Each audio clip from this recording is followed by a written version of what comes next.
श्री शिवाय नमस्तुभ्यम। हर हर महादेव। गुरुजी पंडित प्रदीप मिश्रा जी के द्वारा झारखंड राज्य के कोठिया देव घर में 7 दिवसीय श्री शिव महाप्राण कथा शुरू हो गई है और ये कथा 14 नवंबर से 20 नवंबर तक आस्था चैनल यूट्यूब के माध्यम से देखी जा सकती है। 7 दिवसीय ये शिव महाप्राण कथा है जिसे आप दोपहर में 1 बजे से 4 बजे तक देख सकते हैं। आज की कथा में गुरुजी ने नौकरी, इंटरव्यू या एग्जाम में सफलता प्राप्ति के लिए 7 दूर वाले उपाय की जानकारी दी है। कैसे करना है, वीडियो के अंत में आपको इसकी पूरी जानकारी प्राप्त होने वाली है।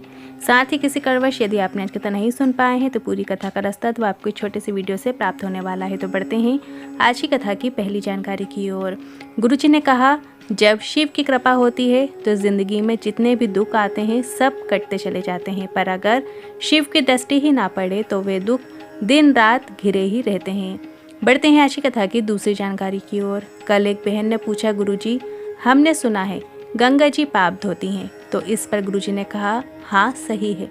के बाद उन्होंने कहा कि गुरुजी आपने चंचुला की एक कथा सुनाई थी जिसमें बिंदुक और चंचुला ने गंगा का स्नान किया था, तो गंगा ने बिंदुक के पाप क्यों नहीं धोए? तो इस पर गुरुजी ने कहा, गंगा आपके पाप धोती है पर आपके मन के गलत विचार और विकारों को समाप्त नहीं करती। हमारे मन के गलत विकारों को कौन समाप्त करेगा? तो इस कलयुग में अगर कोई एक बार भी शिव महाप्राण कथा का श्रवण करके उसका अपने जीवन में धारण कर लेगा तो उस व्यक्ति के गलत विचार और विकारों का अंत हो जाएगा। ये निश्चितता है। आपको शिव महाप्राण श्रवण तो करना है, साथ ही जो शिव महाप्राण में बताए जाते हैं, महाप्राण जो जीवन जीने का तरीका बताती है, तो उसका अपने जीवन में धारण कीजिए। आपके जो पाप हैं वो आपके धुल जाते हैं। बढ़ते हैं आज की कथा की तीसरी जानकारी की ओर। जबरदस्ती मार ठोक कर माँ बाप नहीं बनते। जबरदस्ती किसी को मार ठोक कर बिठा दो, वो गुरु नहीं बनते। जबरदस्ती किसी को अगर कोई सत्संग में भी जाकर बैठ जाता है तो वो उस सत्संग का उस पर असर नहीं हो सकता। जबरदस्ती की गई चीज़ें उस पर असर नहीं करती। बढ़ते हैं आज की कथा की चौथी जानकारी की ओर। गुरुजी ने कहा, किसी ने पूछा आप पाप को रोक सकते हैं? तो गुरुजी ने कहा, हम कहना चाहेंगे दुनिया में ऐसा कोई पैदा नहीं हुआ कि वो पाप को रोक सके। जैसे जैसे कलयुग बढ़ता चला जाएगा वैसे वैसे पाप भी बढ़ता जाएगा। तो इस पर गुरुजी कथा क्यों करते हो जब पाप रोक ही नहीं सकते? तो गुरुजी ने कहा, पाप की स्पीड को इस कली काल में स्लो करने का कार्य करता है शिव महाप्राण की कथा। और जब हम शिवलिंग पर जल चढ़ाते हैं या हमारे घर का कोई शिवलिंग पर जल चढ़ाने जाता है तो हमारे घर में 15 दिन तक ना पाप हो सकता है ना पाप का प्रभाव हमारे परिवार में होता है। बढ़ते हैं आज की कथा की पांचवी जानकारी की ओर। आज तक हमने आपको एक भी उपाय बदला लेने वाला नहीं बताया। गुरुजी ने कहा, आप बदला ले सकते हो। किस तरीके से आपको बदला लेना है? अगर कोई ने आपका कुछ बिगाड़ दिया है, गलत विचार आपके प्रति बोल दिए हैं, तो आप यदि उनसे बदला लेना चाहते हैं तो गुरुजी ने कहा, अभी तक हमने ऐसा कोई उपाय नहीं बताया पर हम आज की कथा में आपको बता रहे हैं। अगर कोई आपको गाली दे रहा है, आपके साथ बुरा कर रहा है, आपको नीचे दिखाने का प्रयास करे, तो 1 लोटा जल लेकर भोलेनाथ के मंदिर में जाना और जल शिवलिंग पर चढ़ाना और भगवान भोलेनाथ को कह देना, मैंने उसे माफ़ कर दिया है। बस भगवान आप मुझे इतना सफल बनाना, इतनी तरक्की देना कि वो इंसान मुझसे मिलने के लिए तरसे। इस तरीके से आपको ये उपाय करना है। आज की कथा में गुरुजी ने बताए हैं। बढ़ते हैं आज की कथा की 6वीं जानकारी की ओर। धर्मवीर सिंह जी पत्र लेकर आए, लिखते हैं, मेरी तबीयत बहुत ख़राब थी तो मेरी माँ ने सीहोर का रुद्राक्ष लाकर मुझे दिया और उसका जल रोज़ मुझे पिलाती थी। रात में तांबे के कलश में पानी भरकर उसमें रुद्राक्ष रखती और सुबह शिवलिंग पर चढ़ाकर उसे थोड़ा सा प्राप्त कर मुझे उन्होंने देना शुरू किया। और डॉक्टर ने मेरा लीवर ख़राब बता दिया था, लीवर बदलने को भी कह दिया था, पर मेरे पास इतना पैसा नहीं था कि लीवर बदल सकूं। पर मेरी माँ ने शिव के प्रति विश्वास जो था उनका वो सफल हुआ और लीवर ने अपना कार्य करना शुरू कर दिया और आज मैं पूरी तरीके से ठीक हो गया हूँ। उसी का आभार व्यक्त करने आया हूँ। बढ़ते हैं आज की कथा की 7वीं जानकारी की ओर। सोनी जी पत्र लेकर आई, लिखती हैं, मेरे गर्भाशय में गांठ थी, डॉक्टर ने ऑपरेशन की बोल दिया। आपकी कथा के बारे में पता चला और मैं कथा सुनना मैंने शुरू किया। रोज़ जल चढ़ाना, भोलेनाथ के मंदिर में जाती, जल चढ़ाती। बहुत रो के एक दिन मैंने बाबा से प्रार्थना की कि मेरे गर्भ में गांठ मुझे डॉक्टर ने बता दिया है, क्या करूं? वहीं एक छोटी सी बेटी बैठी थी। उसने कहा, माँ रो मत, भोलेनाथ सब ठीक कर देते हैं।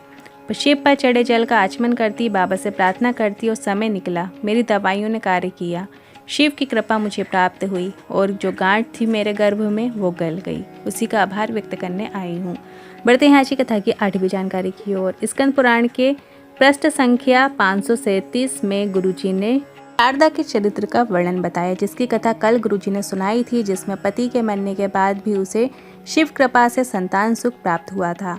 तो ये स्कंद पुराण में कहाँ लिखा है, पूरा गुरुजी ने आज भी उस कथा का वर्णन किया, उसे पढ़कर बताया और सभी को शिव की कृपा बताई कि किस तरीके से जो 50 वर्ष की भी महिलाएं हो जाती हैं उन्हें संतान की प्राप्ति होती है। कहते हैं ऐसी कथा की 9वीं जानकारी की और निशा भारती जी पत्र लेकर आई, लिखती हैं, आपने हमेशा से कहा है बाबा जब भी देता है छप्पर फाड़ के देता है। मैं नौकरी की तैयारी कर रही थी पर नौकरी नहीं लग रही थी।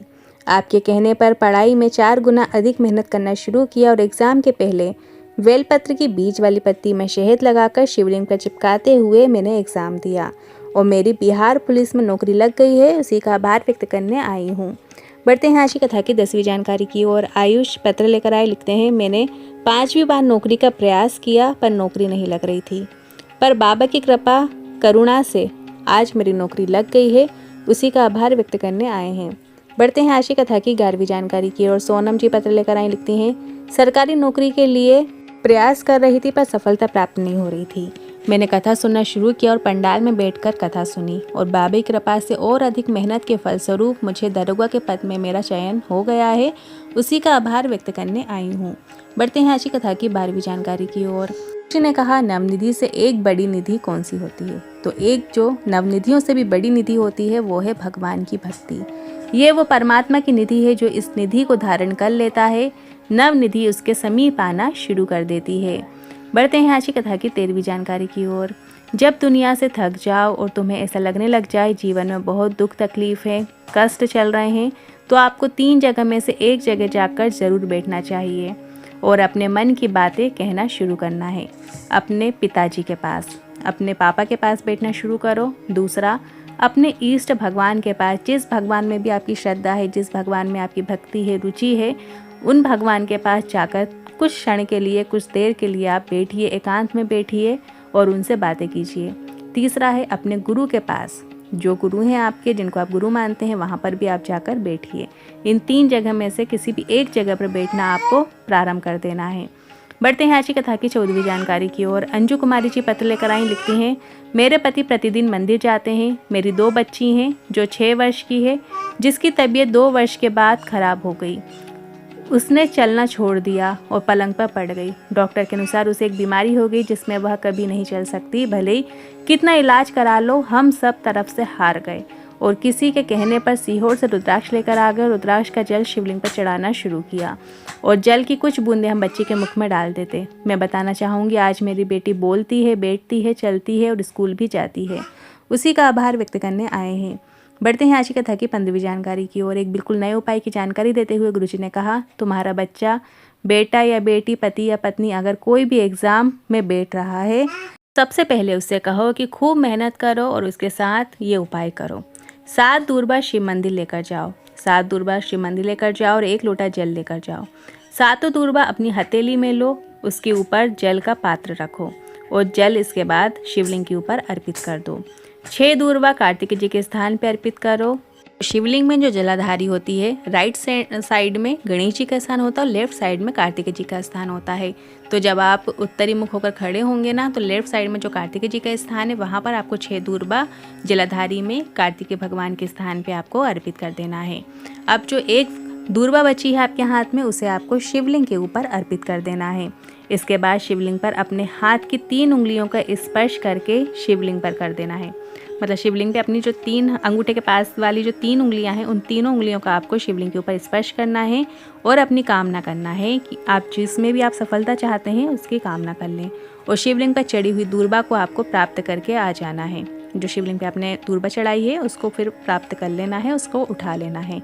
और जिस दिन बच्चा, बेटा, बहू या घर का जो भी सदस्य एग्ज़ाम के लिए जा रहा है, तो उस दूर्बा को अपने मस्तक पे स्पर्श करते हुए भोलेनाथ से प्रार्थना कराना है। मतलब जो एग्ज़ाम के लिए जा रहा है ना, उसी के मस्तक पे आपको उस दूर्बा का स्पर्श करना है और भोलेनाथ से प्रार्थना करते हुए एग्ज़ाम देने चले जाना है। आपको सफलता निश्चित देखने को मिलेगी। उपाय ज़रूर करके देखिएगा, बहुत ही सरल और आसान उपाय है। ये उपाय आप चाहो तो कल के दिन, मतलब 19 नवंबर के दिन भी इस विशेष उपाय को कर सकते हैं, या एग्ज़ाम जब भी जा रहे हो तब भी आप ये उपाय कर सकते हैं। जिस दिन भी एग्ज़ाम हो उसी दिन ये उपाय कर सकते हैं या उसके एक दिन पहले भी आप ये विशेष उपाय कर सकते हैं। ज़रूर करके देखिएगा, आपको लाभ देखने को मिलेगा। इसके अलावा 19 नवंबर को अमावस्या का दिन है और गुरुजी का बताया एक और विशेष उपाय है। इसमें आपको एक पंचामृत तैयार कर लेना। पंचामृत दूध, दही, घी, शक्कर, शहद से मिलकर बना होता है। पंचामृत तैयार करने के बाद एक बेलपत्र लेना है और एक कलश जल लेकर आपको भोलेनाथ के मंदिर में जाना है। जिस परिवार में सुख शांति नहीं है, आपस में झगड़े होते रहते हैं, क्लेश मचा हुआ है, सास बहू की आपस में नहीं पटती है, किसी भी प्रकार का क्लेश चल रहा है, तो आपको माता अशोक सुंदरी के स्थान पे एक बेलपत्र अर्पित करना है। अब बेलपत्र आपको कैसे अर्पित करना है, ध्यान से सुनिएगा। अभी तक जो बेलपत्र हम अर्पित करते आ रहे हैं उसको हमेशा डंडी जो होती है वो जलाधारी की ओर करते हुए ही अर्पित करते हैं, पर इसमें अमावस्या में जो आप ये उपाय करेंगे ना घर की पितृदोष से मुक्ति के लिए, घर में सुख शांति के लिए, तो इसमें आपको बेलपत्र को, जो बेलपत्र की डंडी है उसका मुख अशोक सुंदरी माता के स्थान पर जब आप अर्पित करेंगे तो बेलपत्र की डंडी का मुख शिवलिंग की ओर करते हुए अर्पित करना है। इस तरीके से आप ये बेलपत्र अर्पित करें और उसके बाद जो पंचामृत आपने बनाया है वो अशोक सुंदरी माता के स्थान पर अर्पित करें और बचा हुआ मतलब थोड़ा सा आपको अशोक सुंदरी माता के स्थान पर अर्पित करना है जहाँ आपने बेलपत्र अर्पित की है। इसके बाद बचा हुआ पूरा पंचामृत आपको भोलेनाथ की शिवलिंग पे अर्पित कर देना है। इसके बाद जो शुद्ध जल आप एक कलश जल आप लेकर गए हो वो इसके बाद शिवलिंग के ऊपर आपको अर्पित कर देना है। इस तरीके से ये उपाय करना है। घर में कैसा भी पितृदोष क्यों ना चल रहा हो, क्लेश क्यों ना चल रहा हो, आपका धीरे धीरे खत्म होने लगेगा। हर अमावस्या पे करें तो ज़्यादा अच्छा है। यदि एक अमावस्या से आराम लग रहा है तो काफ़ी अच्छी बात है। श्री शिवाय नमस्तुभ्यं हम बोलते हुए भोलेनाथ का षडाक्षर मंत्र, पंचाक्षर मंत्र बोलते हुए आपको ये उपाय करना है। आज के उपाय से जुड़े मन में कोई सवाल या क्वेश्चन है तो कमेंट के जरिए पूछ सकते हैं। वीडियो थोड़ा भी उपयोगी लगा हो तो वीडियो को लाइक करके कमेंट बॉक्स में हर हर महादेव जरूर टाइप कीजिएगा। श्री शिवाय नमस्तुभ्यं।